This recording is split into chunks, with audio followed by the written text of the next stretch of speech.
L'intelligence artificielle peut te faire gagner énormément de temps en tant que prof de langue. Mais encore faut-il savoir comment l'utiliser concrètement et sans faire n'importe quoi. Dans cette vidéo, je vais te montrer 5 façons simples et efficaces d'utiliser l'IA dans ta pratique.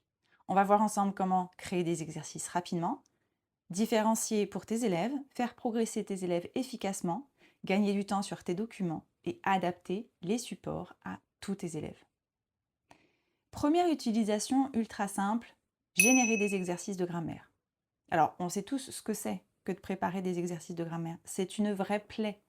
On finit toujours à court d'inspiration et on a l'impression de passer son temps à se répéter. Alors, je vous vois déjà venir, vous les filous du moindre effort. Et pourquoi tu n'utilises pas les exercices du manuel? Réponse: parce que si tu regardes bien, alors ok, ils sont tout prêts, tes exercices, mais ils sont très souvent déconnectés du chapitre. Certes, les élèves vont bosser le vocabulaire du thème du chapitre, mais par contre, le point de grammaire, lui, il tombe du ciel. Si tu regardes bien, la plupart du temps, il sort de nulle part. Or, il n'est pas du tout de question de travailler sur un point de grammaire qui sort de nulle part. Il faut toujours que ce soit nécessaire à la tâche finale et que cela apparaisse dans un de tes documents étudiés.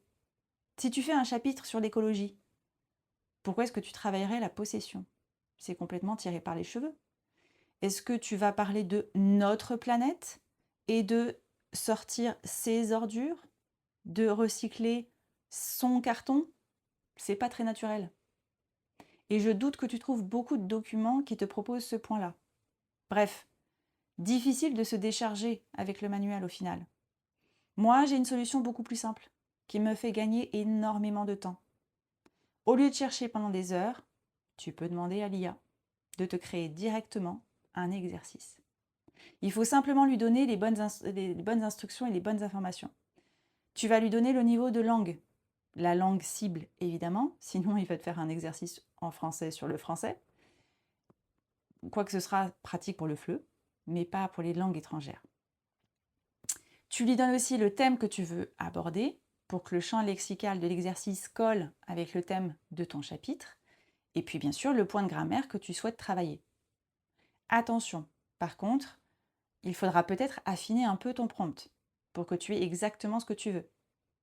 Résultat, tu as des exercices en 3 minutes chrono que tu n'as plus qu'à copier-coller. Par exemple, tu peux formuler une demande comme créer un exercice de grammaire niveau A2 sur le passé avec 10 phrases à compléter en espagnol. Paf. Bien sûr, tu peux préciser le niveau de ta classe plus précisément, le type d'exercice que tu veux exactement. Par exemple, si tu veux un texte à trous, un texte de transformation, une activité plutôt orale ou plutôt écrite. Le monde du possible devient infini. Et tu obtiens quelque chose que tu peux adapter immédiatement. Bien sûr qu'on s'entende, ça ne remplace pas ton travail. Il faut relire et être vigilant sur ce que l'IA te propose. Mais ça te fait gagner énormément de temps. Deuxième usage très intéressant, la différenciation. L'IA peut permettre à chaque élève de travailler à son niveau. On sait tous à quel point c'est difficile, dans les faits, de proposer des activités et des consignes adaptées à toute une classe. Les classes, elles sont majoritairement très hétérogènes, avec de très bons élèves qui s'ennuient et des faibles qui galèrent à se présenter dans la langue cible. Du coup, passer par l'IA, ça peut pallier ce problème. Encore faut-il avoir le matériel à disposition, je te l'accorde. Il suffit de mettre les élèves devant un ordinateur, donc il faut un ordinateur, et puis discute avec l'IA sur le thème et le sujet qui t'intéresse. Et l'IA va s'adapter à leur niveau. Ils vont donc pouvoir discuter à l'écrit ou à l'oral avec un professeur particulier. Et ils vont s'entraîner de façon assez autonome pour la tâche finale, sans avoir la pression de ne pas faire de super phrases comme les super bons, ou, à l'inverse, sans devoir attendre et passer son temps à se répéter pour aider les plus faibles. Concrètement, un élève peut discuter avec l'IA et recevoir des réponses adaptées à son niveau de langue en tapant ou en parlant s'il a un micro à disposition. Attention par contre, gros terrain glissant. N'oublie pas que tu travailles la plupart du temps avec des mineurs. Il faut donc toujours utiliser des outils respectueux des règles de protection des données. et éviter de faire utiliser des comptes personnels aux élèves. Le mieux, ce sont les sites qui ne demandent aucun compte. Et puis, préfère les interfaces dont les données ne sont pas stockées en dehors de l'Europe, tant qu'à faire. Tu peux aller sur EduSchool, tu trouveras une liste recommandée par l'Éducation nationale. Je ne préfère pas en donner ici pour qu'on ne me reproche pas de faire de la pub. Et puis, pense bien aussi à apprendre à tes élèves qu'il ne faut donner aucune info personnelle. Il faut toujours leur rappeler. Il ne faudrait pas que l'activité se transforme en séance chez le psy, parce que j'ai de plus en plus d'élèves qui font ça, c'est flippant. Et puis bien sûr, tu peux aussi te poser la question éthique du gros potentiel. C'est pas bien pour l'écologie, je sais. Mais c'est une discussion pour un autre jour, parce qu'ici on veut l'utiliser l'IA. Ok? Utilisé correctement, l'IA peut devenir un véritable outil de différenciation, un vrai allié. Troisième utilisation très puissante, la correction. Pas pour toi, hein, mais pour les élèves. Donc encore une fois, attention, cite RGPD s'il te plaît. Toi, enseignant, tu peux passer des heures à corriger des évaluations, surtout si c'est une tâche intermédiaire. Tu te dis qu'il faut bien détailler parce que les élèves apprennent, et puis il faut que tu fasses en sorte qu'ils ne recommencent pas les erreurs. Sauf que soyons honnêtes, sauf si tu fais une séance de remédiation, lisent-ils vraiment les commentaires? Je ne crois pas, non. Donc pourquoi ne pas transformer cette séance de remédiation en séance ludique? Et qui en plus montre aux élèves comment utiliser l'IA à bon escient. Tu leur demandes de recopier leur phrase dans l'interface, et puis ils demanderont à l'IA de corriger la phrase, de dire où sont les erreurs, et puis de les expliquer. Et éventuellement, ils peuvent demander une proposition de correction. Là, ça devient constructif. Ils peuvent écrire « Donne-moi la liste des erreurs dans cette phrase et explique-moi pourquoi c'est incorrect ». L'IA va leur faire une liste des erreurs et pour chaque erreur, expliquera ce qui ne va pas. Encore une fois, beaucoup de temps gagné pour tout le monde. Ça permet aux élèves de comprendre leurs erreurs et de progresser plus rapidement. Bien sûr, cela doit rester un outil d'accompagnement et ça ne doit pas remplacer l'enseignant. Quatrième utilisation, gagner du temps sur la compréhension écrite. Est-ce que je suis la seule à détester faire ça, des questionnaires de compréhension écrite? Pour moi, c'est deuxième, juste après remplir les bulletins. D'ailleurs, si quelqu'un a une astuce pour qu'une IA remplisse mes bulletins pour moi, sans que j'ai à donner d'infos perso sur les élèves et que je n'ai pas à rentrer chaque résultat et commentaire des collègues pour chaque matière, je suis preneuse.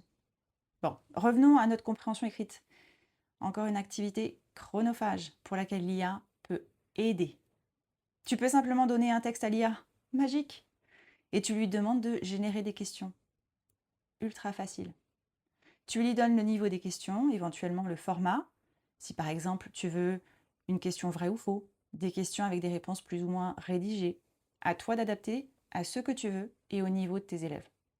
Tu peux par exemple donner comme prompt créer 5 questions de compréhension à partir de ce texte, niveau B1, et puis 2 questions, niveau B1+, qui doivent être dans la langue cible. Tu peux ensuite adapter, simplifier, compléter, préciser le type de questions que tu veux, etc. C'est un excellent point de départ qui te fait gagner beaucoup de temps. Et enfin, dernière utilisation très intéressante pour ta pratique, l'accessibilité. Certains élèves, notamment les élèves 10, ont beaucoup de mal à lire les textes que tu donnes en classe, sans le tiers-temps qu'ils auraient le jour des contrôles. Certains outils IA te permettent de transformer un texte en audio. Incroyable. Et du coup, ces élèves peuvent suivre le texte en l'écoutant. Ils peuvent donc avancer au même rythme que les autres. Autre avantage non négligeable. Tous les élèves peuvent en plus associer la phonétique et la graphie. Ils savent ainsi comment prononcer les mots du texte lorsque, après, ils devront le citer. Il y a des suites gratuits incroyables. Tu peux choisir la voix, le débit, parfois même l'accent, le sexe de la personne qui parle. Et c'est même pas forcément très robotique. Incroyable. Tu es simplement limité dans le nombre de minutes que tu peux transformer par jour. C'est tout. Mes élèves, moi, ils les adorent et ça fait gagner du temps lors de la première lecture. Ça permet à tous les élèves de mieux comprendre et de travailler autrement. Et c'est particulièrement utile pour les élèves à besoins spécifiques. L'intelligence artificielle, elle n'est pas là pour remplacer l'enseignant. Mais bien utilisée, elle peut te faire gagner énormément de temps et enrichir ta pratique. Le but, ce ne sera jamais de faire bêtement du copier-coller. Il faut relire. L'IA, c'est ton assistant. Dis-lui ce que tu veux, dis-lui quand ce qu'elle te propose ne correspond pas à tes attentes et adapte, modifie. Dis-moi dans les commentaires si tu as essayé mes astuces et ce que tu en as pensé. Tu vas voir, ça va beaucoup te faciliter la vie et tu auras plus de temps pour des trucs plus agréables. J'ai hâte de savoir combien de temps vous avez gagné.